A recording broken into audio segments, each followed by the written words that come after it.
When Collins complained about his wife's big tummy and sagging breasts after she gave birth, his wife Matilda started visiting the gym, hoping that she will regain her flat tummy and shape look as beautiful as before. Unfortunately, she couldn't get her shape back, even after working out in the gym always. This made her to look unattractive to her husband, Collins. Collins had everything a man could dream of. Money, power, and businesses that made him one of the most respected men in town. When he walked into a place, people whispered. Some admired him, some envied him, but one thing was sure, everyone knew his name. And beside him was Matilda, the woman who had been with him from the start. She was his wife, the mother of his children, the woman who once made his heart race with just a smile. They had built a life together. But time has a way of changing things. When Matilda gave birth through a cesarean operation, her body changed. Her stomach became big, her breasts sagged, and she no longer looked the way she did when Collins first married her. At first, Collins didn't say anything. But soon, his eyes started wandering. At first, it was just looks. Then, small conversations. Then, late nights out. Matilda noticed. She saw the lipstick stains on his shirt, smelled the perfume that wasn't hers, and heard the whispers in town. One night, she confronted him. "Collins, are you seeing another woman?" He laughed. "Matilda, you worry too much." But she wasn't wrong. Collins had started chasing women like a hungry dog that had tasted meat. He didn't stop at one. Every time he saw a beautiful woman, he wanted her. He didn't just cheat. He created a whole different life outside his home. At first, it was in hotels. Then, he decided hotels were too risky. So, he rented a secret apartment. And that's where he took them. One after the other. Different women, different nights. Some stayed for a few days, others for weeks. Some, he promised love. Others, he just gave money and left them behind. Matilda begged. She cried. She tried everything to make him stop. But Collins didn't listen. As far as he was concerned, he was a rich man. He could do what he wanted. And the worst part? He started having children with other women. At first, it was just one. Then two. Then three. Soon, it was more than he could count. And strangely, he cared for those children more than his own children with Matilda. He paid their school fees, bought them cars, and made sure they had the best life. But his own children? He acted as if they didn't exist. Matilda watched in pain as the man she married, the man she built a life with, completely forgot about her and their children. But life has a way of humbling a man who forgets his home. And for Collins, that day was coming. A man who follows too many roads at once will one day lose his way. But he didn't know that yet. Because at that moment, he was still enjoying himself, still thinking he was untouchable. Then, one day, he met Linda. And that was when everything started to change. From the moment Collins met Linda, something about her felt different. She was beautiful, yes. But there was something else. Something in the way she looked at him, the way she smiled, the way she spoke, like she already knew she had him before he even said a word. Collins had been with many women. Some came for his money. Some for the attention. Some, he didn't even remember their names. But Linda? She was not like the others. She had heard of Collins before she even met him. She had heard of his money, his power, and most importantly, his weakness, which is women. And from the moment she laid eyes on him, she knew exactly what to do. She played the game well. She didn't rush him like the others. She made him chase her. Made him feel like he had to prove himself. And for the first time in a long time, Collins felt a strange kind of excitement. He had been with many women. But Linda made him feel like a young man again. Soon, he couldn't go a day without seeing her. He started spending more money on her than he had spent on any woman before. Matilda noticed. She had tolerated many things. The lies, the late nights, the other women. But with Linda, something felt different. Collins had changed. Before, he would at least pretend to care. Now, he didn't even hide it. One night, Matilda confronted him again. "Collins, what is happening to you?" she asked. He looked at her as if she were a stranger. "Nothing you need to worry about." She could feel it. She was losing her husband completely. Collins didn't know, but Matilda was not the only one who noticed the change in him. His closest friends could see it too. "Collins, be careful with this woman," one of them warned. "Something about her is not right." But Collins laughed. "You're just jealous." He was too deep in the spell to see what was coming. Linda knew what she was doing. She wanted Collins all to herself. But she didn't want to take chances. She visited a friend. A woman who knew things in the dark world. "I want him to love me and only me," Linda said. The woman smiled. "That is easy." She gave Linda instructions. Simple but powerful. That night, Linda cooked for Collins. But it was no ordinary food. She cooked with her menstrual blood and some concoctions her friend gave her. She had followed the instructions exactly. She had done everything she was told. And when Collins ate the food, something changed. The moment he took the first bite, it seemed some switch has been pressed inside him. He felt a strange warmth inside him. A deep, uncontrollable love for Linda. He didn't know why. But suddenly, she was all he wanted. All the other women, he forgot all of them. He barely remembered his own children. His wife Matilda became nothing to him. All he could think about was Linda. Collins had been a man who chased women. But now, he had become a man who was chasing only one.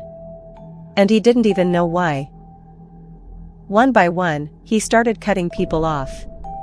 His friends, his family, even his own mother. His parents and friends noticed. They advised him, because he ignored them all. It was not his will, but he was doing according to the spell cast on him. Nothing else mattered. Only Linda. People whispered. "This is not normal. This is not the Collins we know." But he didn't listen. Because in his mind, nothing was wrong. And Linda? She smiled. Because everything was going exactly as planned. Collins was no longer himself. The man who once moved through life like a king now moved only when Linda wanted him to. She had full control. And she made sure to use it well. Everything he had, his money, his businesses, his power, was now for her. She asked for a car, he bought two. She asked for money, he gave millions. She asked for a house, he signed the papers the next day. Matilda could only watch in silence. The Collins she knew was gone. At first, she tried to fight. She prayed, she begged, she even asked his friends to talk to him. But nothing worked. So, she gave up. She packed her things, took her children, and left. She didn't even cry. What was the point? Collins didn't even notice she was gone. And even if he did, he wouldn't have cared. Because his mind was no longer his own. Linda had made sure of that. But Linda was not done. Taking Collins away from his family was just the beginning. Now, she wanted to secure her future. She wanted everything Collins had. And she was not going to wait until he willingly gave it. She started taking small steps. At first, she convinced him to put his businesses in her name. "It's for security," she told him. He didn't argue. He just signed. Then, she convinced him to change his will. "It's just in case anything happens," she said sweetly. Again, he signed. He was blind. Completely blind. And by the time he finally opened his eyes, it would be too late. Because Linda was already working on the next step. She crushed a substance into fine powder. She named it Daddy's salt. And she started cooking with it. 1 pinch today. A little more tomorrow. Slowly, it worked its way through his body. Cutting. Tearing. Destroying him from the inside. But he didn't know. He only felt small pains at first. A little discomfort here, a sharp pain there. He ignored it. What was a little pain to a man like him? But the pain grew. Each day, it got worse. His body became weak. His skin lost its glow. His strength started failing him. Even Linda noticed. She pretended to care. She held his hands, stroked his head, and whispered, "You'll be fine." But deep inside, she was counting the days. Waiting. Because the moment he was gone, everything would belong to her. Collins was dying. And he didn't even know it. Collins had always been a man full of life. Strong, confident, untouchable. But now, he was a shadow of himself. The sickness came slowly, creeping up on him like a thief in the night. At first, he ignored it. Then, he tried expensive medicine. Nothing worked. His stomach burned. His body felt weak. Every meal Linda served made it worse. But he never suspected her. How could he? In his eyes, Linda was his angel.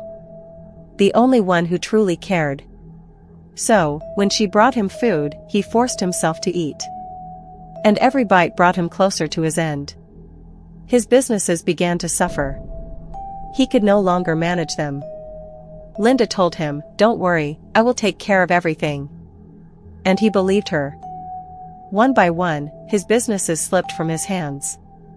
His employees, the people who once feared and respected him, now whispered behind his back.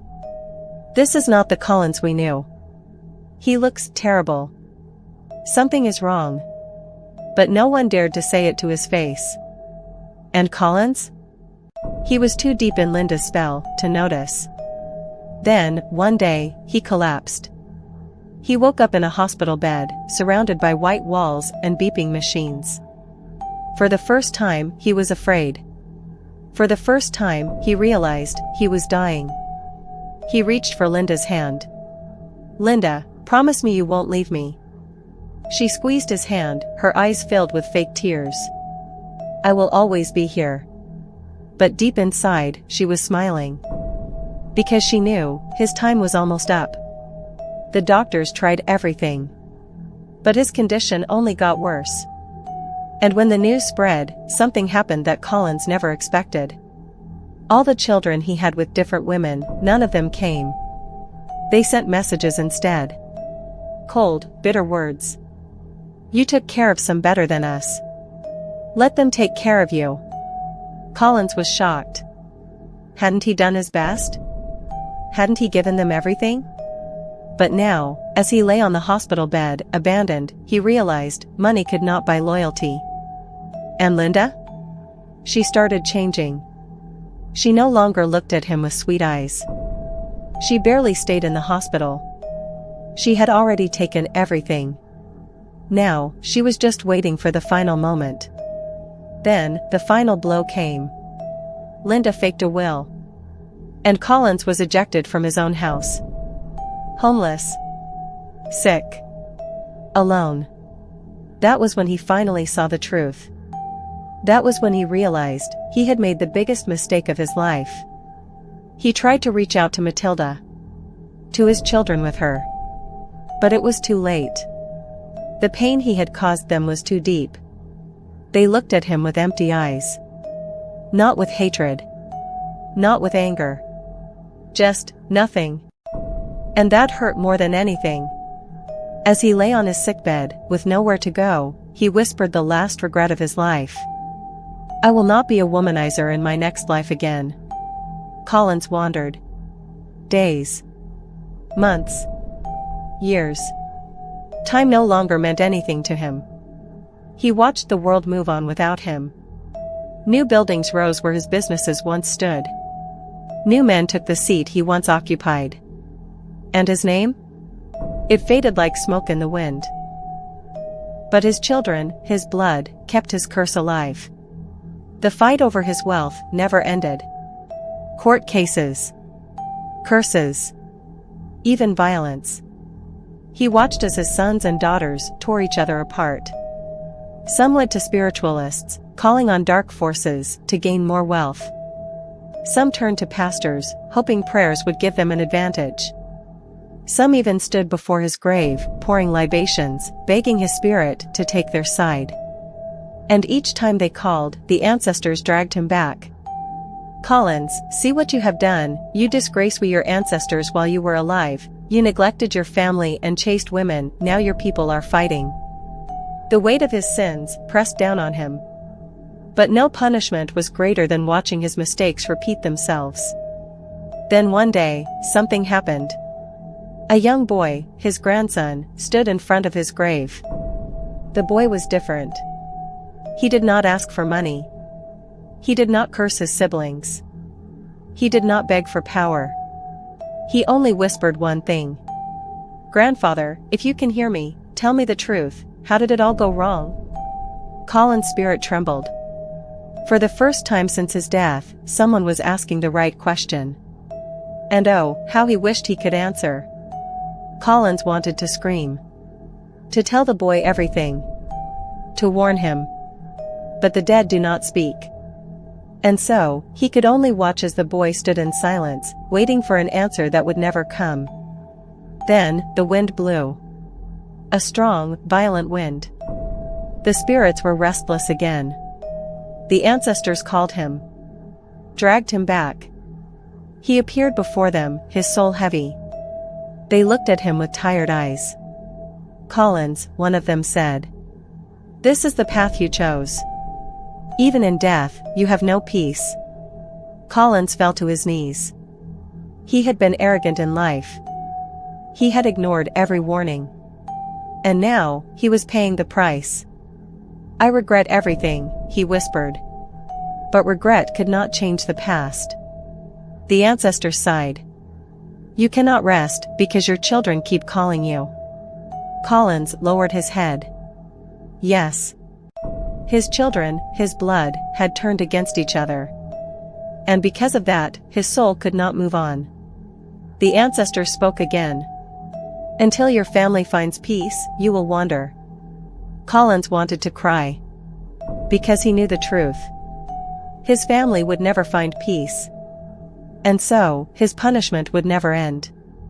The boy, his grandson, stood by the grave a little longer. Then he sighed and walked away. Collins followed him. Not because he wanted to. But because he had nowhere else to go.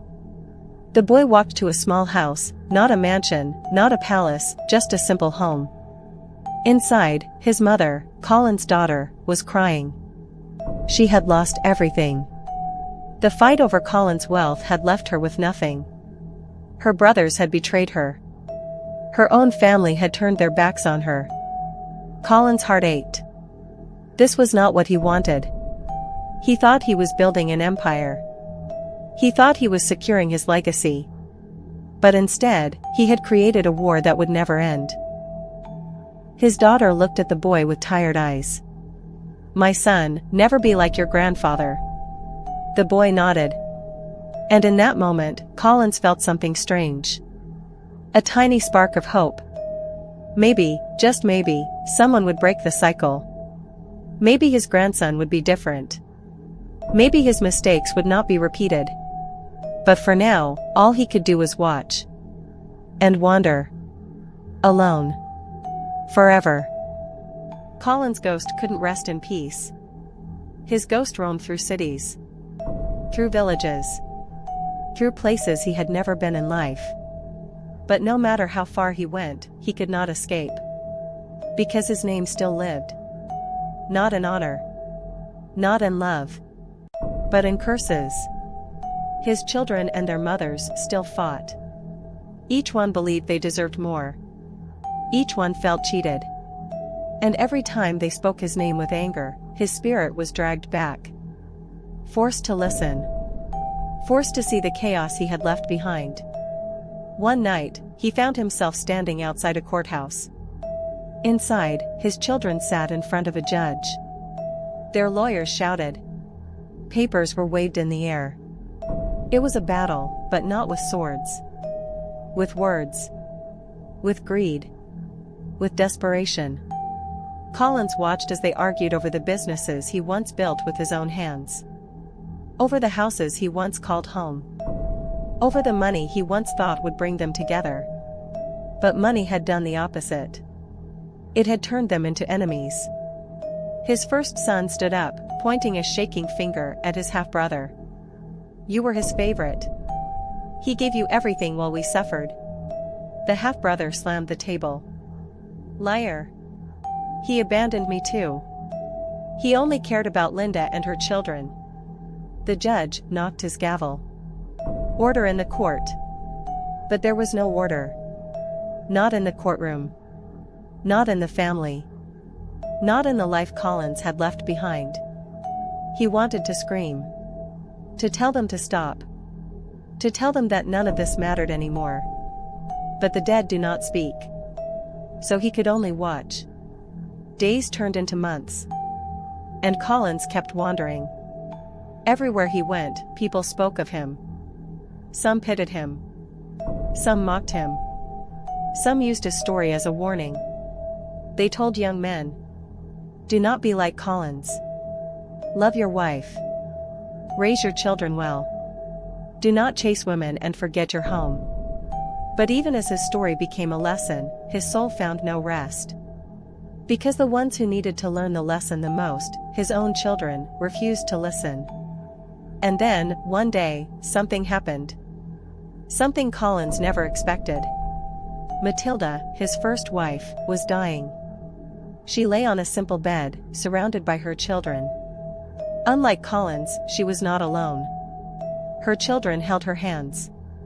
Her grandchildren whispered words of love. And as she took her last breath, she said something that sent a shiver through Collins' ghostly form. "I forgive him."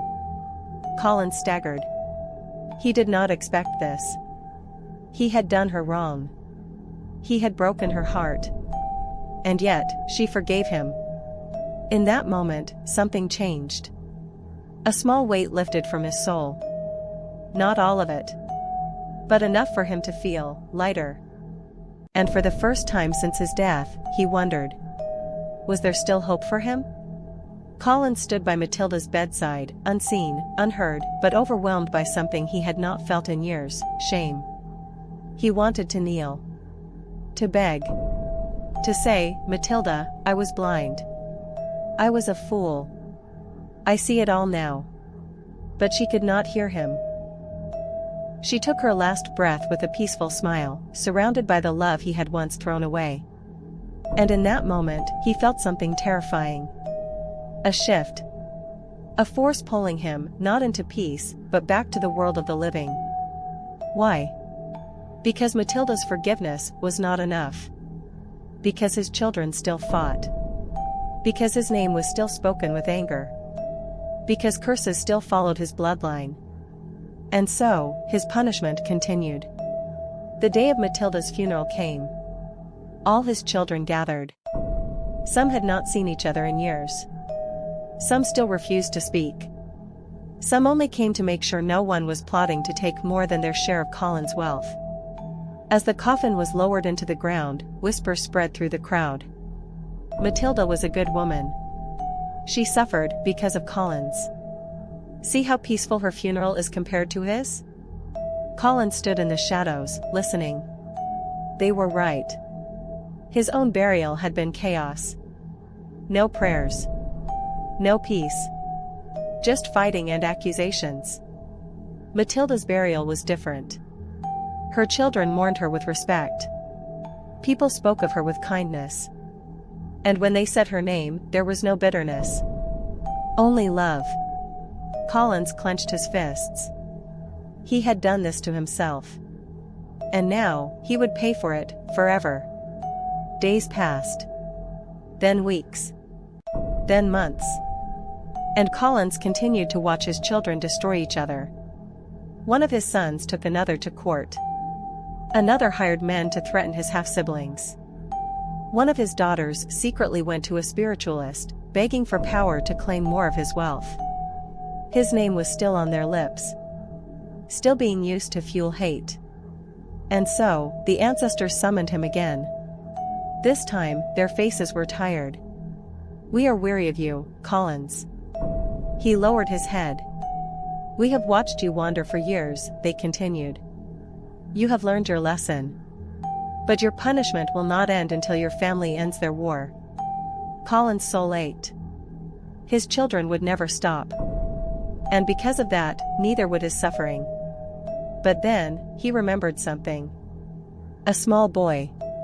His grandson. The only one who had asked, "Grandfather, how did it all go wrong?" Maybe, just maybe, there was still hope. Maybe he could do something. Even as a ghost. Maybe he could save at least one. And so, Collins set out on a new journey. A journey to guide his grandson. A journey to break the curse. A journey to stop history from repeating itself. But could he? Could a lost soul change the fate of the living? Or was he doomed to fail, just as he had in life? Only time would tell. Collins followed his grandson. Not because he wanted to, but because he had no choice. This boy was his last hope. His only chance to right his wrongs. The boy was young, maybe 16, but he was different from the others. He did not fight over land. He did not curse his siblings. He did not care for the wealth that had destroyed his family. He only wanted to understand. One night, as the boy lay in bed, Collins stood by his side. He wished, for the first time, that ghosts could speak. That he could whisper in the boy's ear. That he could say, "Listen to me, child. Learn from my mistakes." But the dead do not speak. Or so he thought. That night, the boy had a dream. In it, he stood in a large, empty house. The walls were cracked. The floors were covered in dust. The air was thick with silence. Then, a shadow moved. The boy turned. An old man sat in a chair, his head in his hands. Collins. Though the boy had never seen his grandfather in life, he knew him instantly. "Who are you?" the boy asked. Collins lifted his head. For the first time since his death, someone could see him. Hear him. The boy frowned. "You look sad." Collins let out a bitter laugh. Sad? He was more than sad. He was lost. Trapped. Damned. But he did not say this. Instead, he looked at the boy. "Do you know why you're here?" The boy shook his head. Collins leaned forward. "I need you to listen carefully," he said. "Because you are the only one who can save this family." The boy woke up with a start. His heart pounded. His body was covered in sweat. The dream had felt real. Too real. He sat up, gasping for air. Then, something caught his eye. A shadow by the door. Faint. Barely there. But watching. The boy swallowed hard. Somehow, he knew. His grandfather was still here. The boy could not sleep. The dream haunted him. His grandfather's voice echoed in his mind. "You are the only one who can save this family." But how? Collins was a man he had never met. A name he had only heard in whispers. A ghost trapped in stories of greed, betrayal, and curses. And yet, something inside him knew. This was not just a dream. This was real. The boy sat up in bed, his heart pounding. Then, slowly, he whispered into the darkness. "Grandfather, are you here?" The room was silent. Nothing moved. No wind. No sound. Just silence. The boy sighed. Maybe he was imagining things. But just as he lay back down, he felt it. A chill in the air. A presence. He turned his head toward the door. The shadow was still there. Watching. Waiting. The boy's breath caught in his throat. He knew now. This was real. Collins was here. The next night, the boy had another dream. This time, he was not in an empty house. He was in a large, beautiful mansion. Golden chandeliers. Polished floors. Walls decorated with expensive paintings. It was wealth. Luxury. Power. But something was wrong. The air felt heavy. The walls seemed to whisper.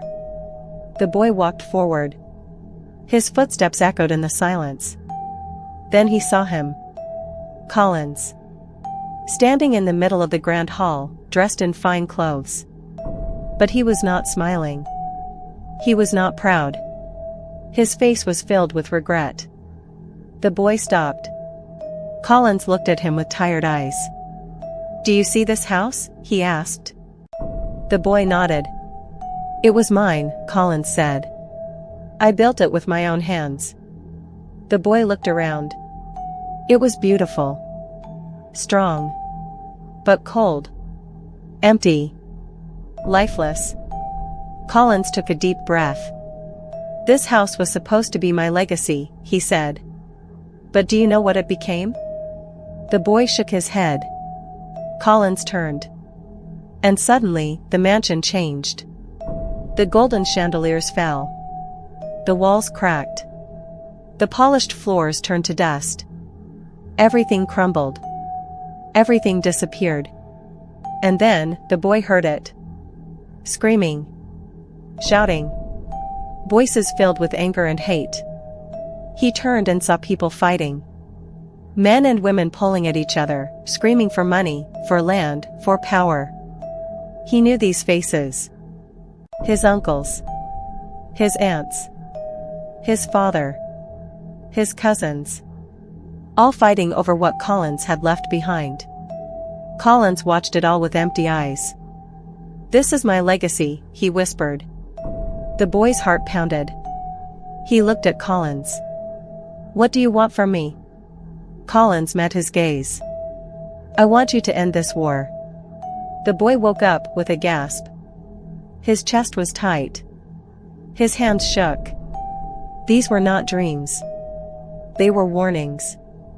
His grandfather was trying to tell him something. To stop something. But how could he? He was just a boy. What could he do against a curse that had lasted for years? The boy closed his eyes. He did not know the answer. But one thing was certain. He could no longer ignore this. The past was calling him. And he had no choice but to answer. The boy sat on his bed, his heart racing. His grandfather wanted him to end the war in their family. But how? He was just a boy. He had no power. No one listened to him. His uncles were older.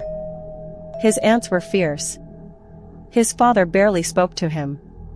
How could he stop a battle that had started long before he was born?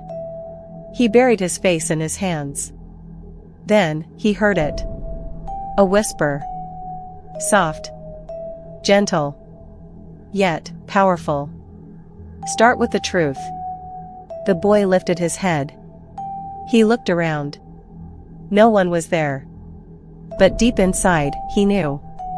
It was his grandfather. Collins was still watching. Still guiding him. And so, for the first time, the boy decided to listen. The next morning, he went to see his father. The man was sitting outside, staring at the sky. A deep frown on his face. The boy hesitated. His father was a hard man. A man who spoke little. A man who never smiled. But today, the boy had no choice. He stepped forward. "Father," he said. The man turned. The boy took a deep breath. "I want to know about grandfather." His father's face darkened. "Why?" "Because I need to understand."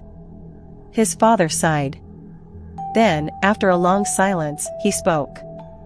"Your grandfather was a great man," he said. "He built businesses. He had power. He had everything." The boy waited. He could feel there was more. And then, his father's voice grew softer. "But he lost everything too." The boy's heart pounded. This was the truth he needed. The truth that no one ever spoke about. The truth buried under money and lawsuits and greed. The boy leaned closer. How did he lose everything? His father looked away. He forgot where home was, he said. He forgot who truly loved him. The boy swallowed. His grandfather had told him the same thing in the dream. He was starting to see the full picture now. But there was still more to uncover. Still more to understand. And he would not stop until he knew it all. That night, Collins came again. The boy was waiting. This time, they were in a graveyard. Collins stood beside his own grave. His eyes were tired. The boy faced him. I spoke to my father. Collins nodded. And? He said you forgot where home was. Collins closed his eyes. Yes. A cold wind blew. The boy shivered. But why? He asked. Collins sighed. Because I thought I had time. The boy frowned. Collins looked at him, his ghostly form flickering. I thought I could play with life, Collins said. I thought I could chase pleasure and still have a home waiting for me. He turned toward his grave. But life does not wait. The boy felt a lump in his throat. Collins faced him again. That is why I need you, he said. To fix what I destroyed. The boy took a deep breath. Then he nodded. He did not know how. He did not know where to start. But he would try. Because if he didn't, the curse would never end. And Collins would never rest. The boy could not sleep. His mind was spinning. His grandfather's words echoed in his head. I thought I had time. But time had run out for Collins. And now, his own family was still paying the price. The boy knew what he had to do. He had to find a way to bring his family together. To stop the fighting. To end the curse. But how? His uncles and aunts hated each other. His cousins only cared about their share of the wealth. His father barely spoke about the past. No one wanted peace. They wanted war. And he was just a boy caught in the middle. The next morning, he walked into the main house. It was the house Collins had built. It was grand, but it felt empty. Cold. Cursed. His uncles and aunts sat in the living room. Arguing. Again. Father left me nothing, one uncle shouted. He gave you land, what more do you want? Another snapped. I deserve more. I was the first son. Deserve? You abandoned him when he was dying. The boy clenched his fists. He had heard enough. He stepped forward. Stop. His voice was not loud. But it was strong. Everyone turned to him. Surprised. Confused. Annoyed. What do you want, boy? One uncle sneered. The boy took a deep breath. You are all fighting over a dead man's wealth, he said. Silence. Then, laughter.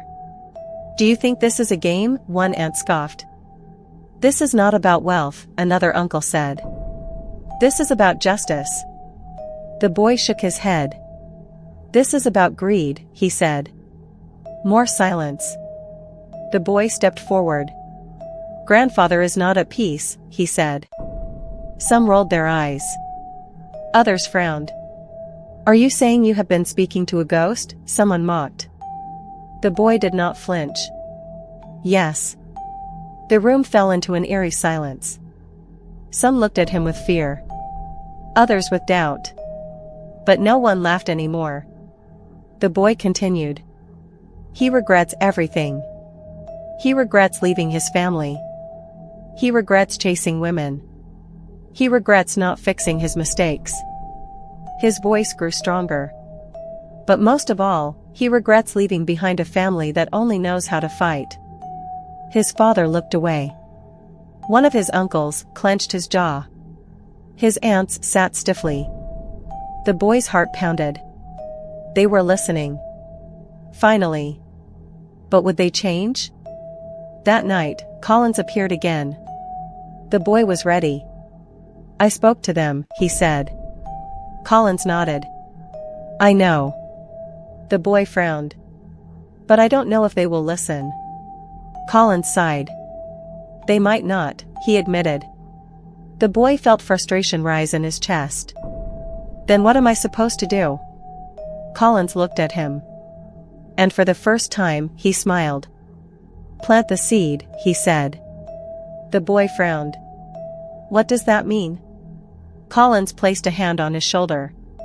It means change does not happen in one day, he said. It means you cannot force them to listen, but you can make them think. He looked into the boy's eyes. You have done what I could not, he said. You have spoken the truth. The boy swallowed. Collins nodded. Now, we wait. Days passed. Then weeks. The boy watched as small things started to change.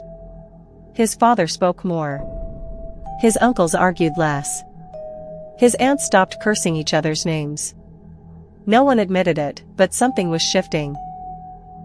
The war was slowing down. The anger was fading. And Collins? For the first time in years, he felt lighter. Less trapped. Less cursed. Perhaps, just perhaps, he was one step closer to peace. The boy watched his family closely. The fighting had slowed down. But it was not over. Greed does not disappear in a day. Hatred does not vanish overnight. And curses do not break so easily. Something was still wrong. Collins knew it too. That night, when he appeared in the boy's dream, he looked restless. The seed has been planted, Collins said. But the poison is still there. The boy frowned. What poison? Collins sighed. There is someone who does not want peace. The boy's heart pounded. Who? Collins looked away. Then he whispered a name. The boy's blood ran cold. The next morning, the boy sat quietly, watching. He knew who to look for now. And sure enough, he saw it. Aunt Margaret. She sat in the corner, listening as the family tried to talk peacefully.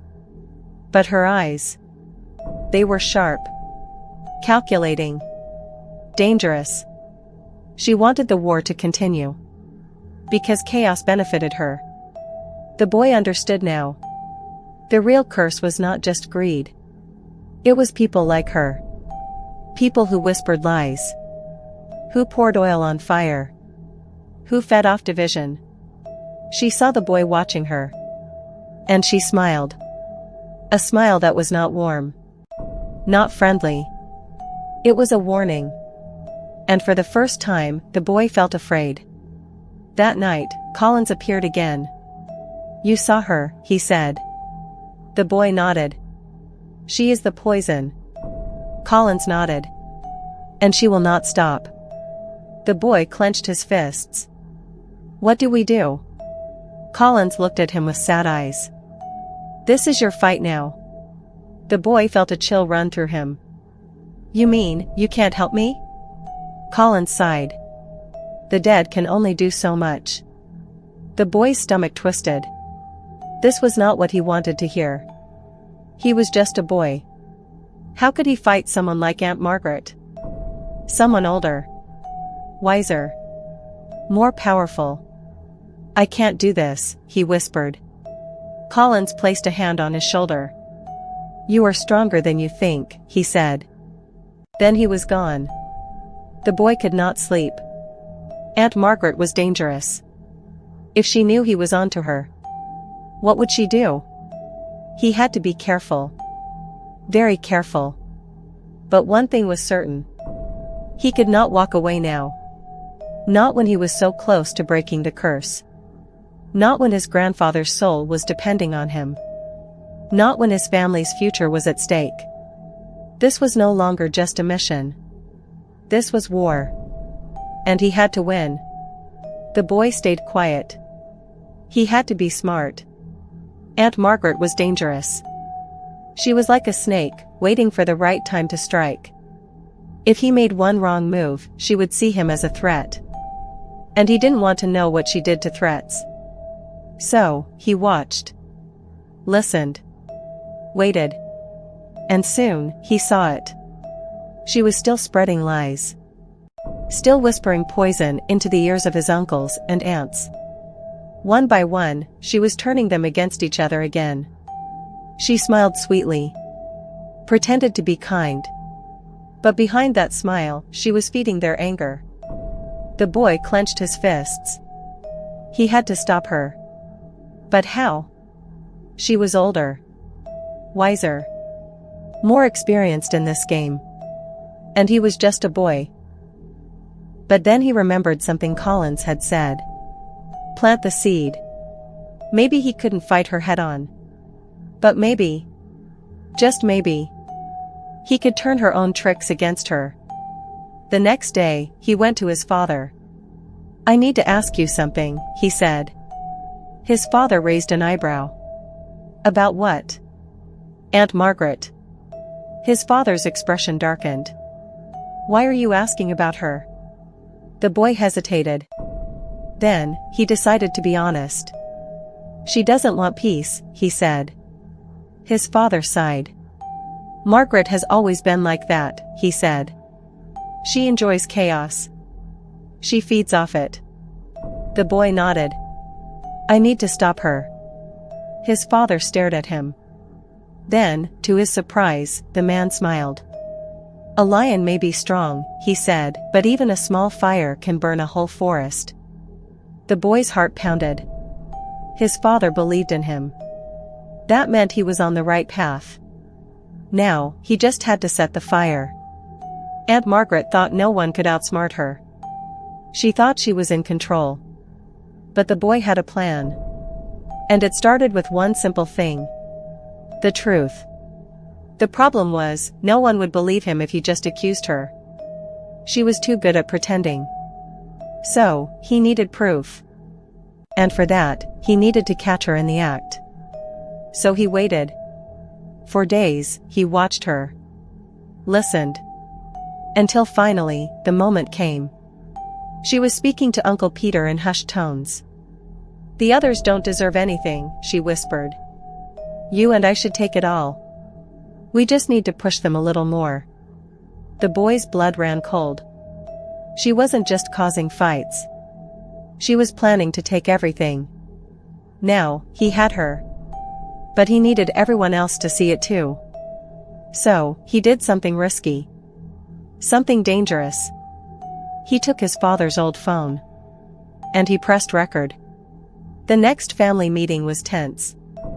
Everyone sat, waiting. The old fights were starting to return. The war was about to begin again. And Aunt Margaret? She sat there, smiling. She thought she had won. Then, the boy stood up. I have something to say, he said. Everyone turned to him. Aunt Margaret raised an eyebrow. And what would that be, child? She asked sweetly. The boy took out the phone. And pressed play. Margaret's voice filled the room. The others don't deserve anything. You and I should take it all. Silence. Then, the chaos began. You planned this? One uncle shouted. You wanted to cheat us? Another aunt gasped. Margaret's face went pale. I was just lying, the boy said firmly. The room erupted. Now, everyone saw her for what she truly was. A snake. A poison. The real enemy. She had no more power. No more lies to hide behind. The family turned on her. And just like that, the war ended. That night, Collins appeared one last time. The boy was waiting. It's over, the boy said.